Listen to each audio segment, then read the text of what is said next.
हमारे आज के स्रोतों के ढेर में एक कविता है एडगर गेस्ट की, have you earned your tomorrow. इसके सवाल इतने सीधे और इतने सरल हैं कि पहली बार में लगता है कि इसमें क्या खास है, लेकिन फिर वो सवाल आपके जहन में कई अटक जाते हैं। और शायद यही उनकी खूबी है।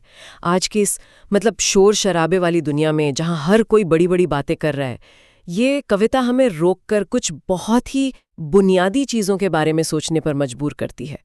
ये कोई रॉकेट साइंस नहीं है, ये बस हमारे इंसान होने के बारे में है। बिल्कुल। तो आज हम इसी कविता की गहराइयों में उतरेंगे। हमारे पास कविता का टेक्स्ट है और उसका एक विश्लेषण भी, और हमारा मकसद ये समझना है कि ये सरल से लगने वाले सवाल आज भी इतने ज़रूरी क्यों हैं। शुरू करने से पहले एडगर गेस्ट के बारे में जानना भी बड़ा दिलचस्प है। उन्हें लोगों का कवि या पीपल्स पोएट कहा जाता था। हाँ, और वो सच में लोगों के कवि थे। इंग्लैंड में जन्मे थे, लेकिन 10 साल की उम्र में अमेरिका आ गए और बहुत ही कम उम्र से, करीब 14 साल की उम्र से लिखना शुरू कर दिया था। उनकी भाषा में कोई भारी भरकम फलसफा नहीं होता था, बल्कि रोजमर्रा की जिंदगी, उम्मीद और अच्छाई की बातें होती थी। और शायद यही वजह है कि उनकी कविताएं आज भी उतनी ही असरदार हैं। एक जटिल दुनिया में लोग अक्सर सरल सच्चाइयों की तलाश में होते हैं। निश्चित रूप से उनकी यही सादगी ही उनकी सबसे बड़ी ताकत थी। उनका संदेश किसी खास पढ़े लिखे तबके के लिए नहीं था, वो हर उस इंसान के लिए था जो एक बेहतर दिन जीना चाहता है। तो चलिए इसी बेहतर दिन की पड़ताल करते हैं। कविता की पहली ही पंक्तियां एक सवाल दागती हैं।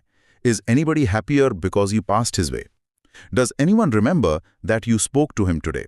यानी क्या आज आपकी वजह से कोई भी इंसान थोड़ा ज्यादा खुश हुआ? क्या किसी को ये भी याद है कि आपने आज उससे बात की थी? ये एक तरह से दिन के अंत का ऑडिट है। कवि कहते हैं टॉयलिंग टाइम इज थ्रू, दिन भर की जो मेहनत है, भाग दौड़ है, वो अब खत्म हो गई। हाँ, अब हिसाब किताब का वक्त है। लेकिन ये हिसाब पैसों का नहीं, बल्कि हमारे व्यवहार का है। ये सुन के मुझे लगता है कि हम कितनी बार पूरा दिन गुजार देते हैं बिना ये सोचे कि क्या हमारी मौजूदगी से किसी को कोई फर्क भी पड़ा। हम काम करते हैं, लोगों से मिलते हैं, लेकिन क्या हम सच में वहां मौजूद होते हैं? बहुत जरूरी सवाल है, और कवि इसे और भी साफ करते हुए पूछते हैं, is there anyone to utter now a kindly word of you? क्या आज कोई एक भी इंसान है जो आपके बारे में 2 अच्छे शब्द कह सके? ये सिर्फ बड़े महान कामों के बारे में नहीं है, ये उन छोटी छोटी बातों के बारे में है। एक मुस्कान, एक सच्ची तारीफ, किसी की बात ध्यान से सुन लेना। क्या हमने ऐसा कुछ किया जिसे याद रखा जा सके? और यहां से बात और दिलचस्प हो जाती है जब हम दूसरे पद पर पहुंचते हैं। यहां कवि हमारे अभिवादन के तरीके पर सवाल उठाते हैं। वो 2 बिल्कुल अलग तस्वीरें दिखाते हैं। एक तरफ है चेयरफुल ग्रीटिंग, यानी किसी को देखकर खुशी से, गर्मजोशी से मिलना। और दूसरी तरफ है जो कवि कहते हैं churlish sort of howdy and then vanish in the throng. Churlish का मतलब ही है बेरुखी से, बदमिजाजी से। अच्छा। और हाउडी अमेरिका में हेलो कहने का एक बहुत ही अनौपचारिक तरीका है। तो तस्वीर ये बनती है कि आपने किसी को देखा, एकदम रूखेपन से हाय कहा और भीड़ में गुम हो गए। जैसे कोई मजबूरी में नमस्ते कर रहा हो, जिसमें कोई गर्मजोशी नहीं है। ये तो हम रोज देखते हैं, ऑफिस की लिफ्ट में, बाजार में। लेकिन क्या ये थोड़ा ज्यादा नहीं है?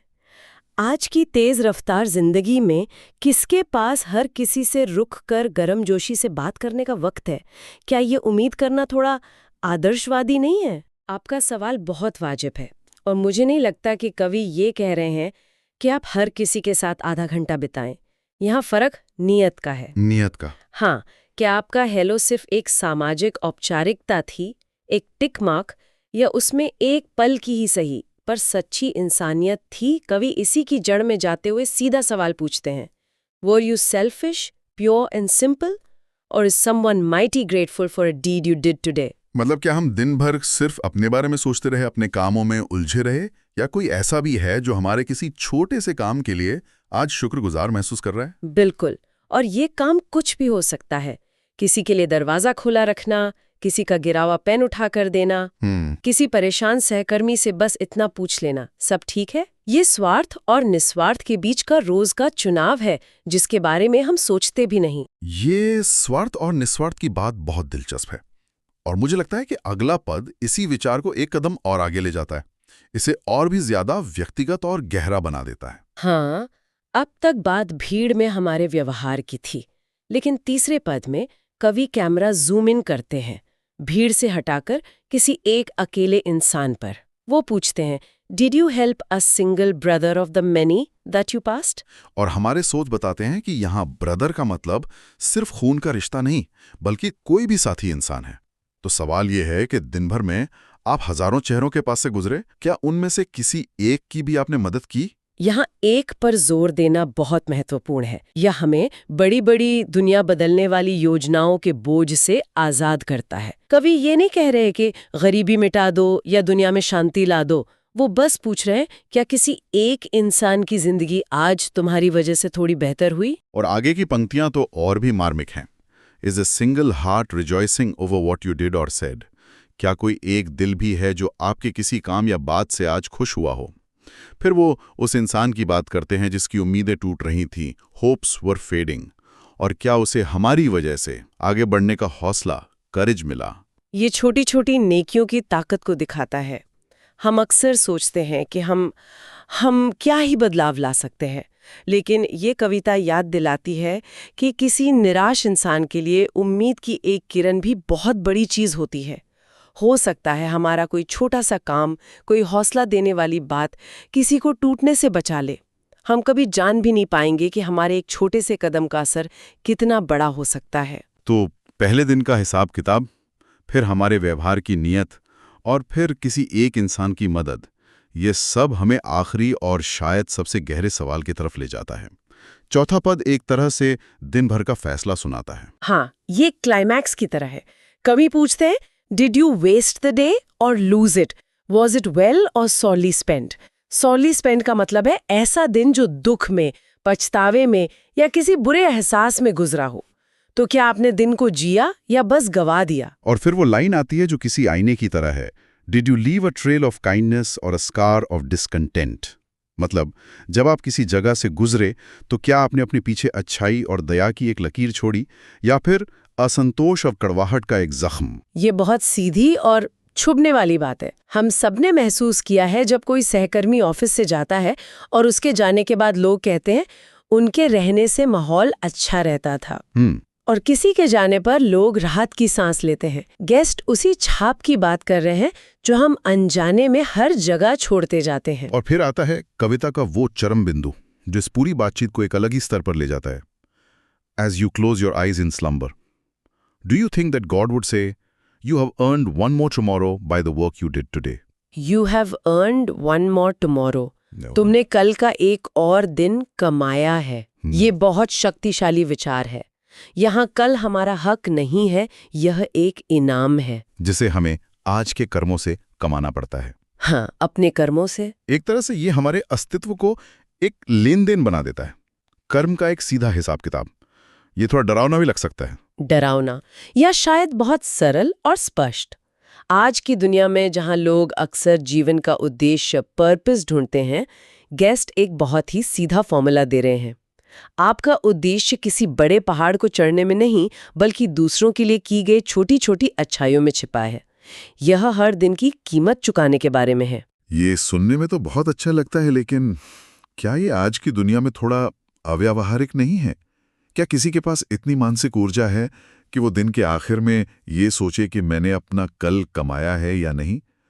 लोग तो बस अगला दिन देखने के लिए ही संघर्ष कर रहे हैं। ये एक बहुत ही जरूरी नुक्ता है, और मुझे लगता है कि गेस्ट यहाँ किसी आध्यात्मिक स्कोर कार्ड की बात नहीं कर रहे हैं।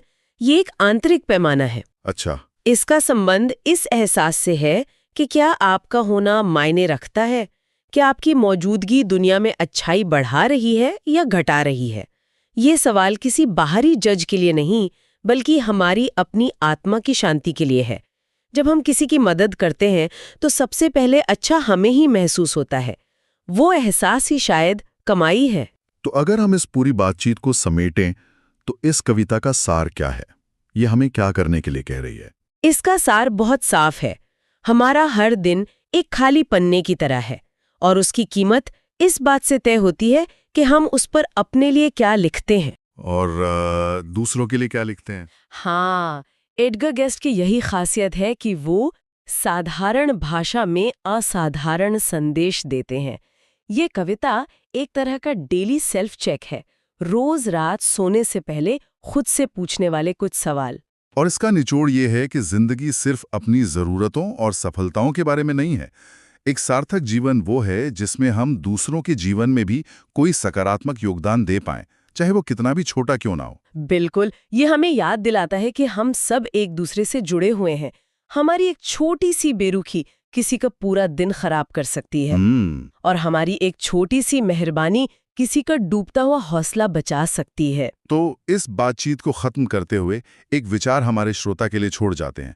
एडगर गेस्ट जिन छोटी छोटी नेकियों की बात करते हैं, किसी को देखकर मुस्कुरा देना, किसी की मदद कर देना, किसी से दो मीठे बोल बोल देना, हम अक्सर इन्हें नजरअंदाज कर देते हैं क्योंकि ये बड़ी नहीं लगती। लेकिन जरा सोचिए, अगर हम सब, हर कोई रोजाना सचेत रूप से सिर्फ एक ऐसा अच्छा काम करने की कोशिश करें, तो इन लाखों करोड़ों छोटी छोटी अच्छाइयों का हमारे समाज और हमारी दुनिया पर कितना बड़ा सामूहिक प्रभाव पड़ सकता है। तो सवाल ये उठता है कि अगर ये छोटी छोटी नेकियां ही हमारे कल की कीमत हैं, तो क्या हम रोजाना दिवालियां हो रहे हैं या कुछ कमा भी रहे हैं? ये हिसाब तो हर किसी को खुद ही लगाना होगा। वाकई ये एक सोचने वाली बात है।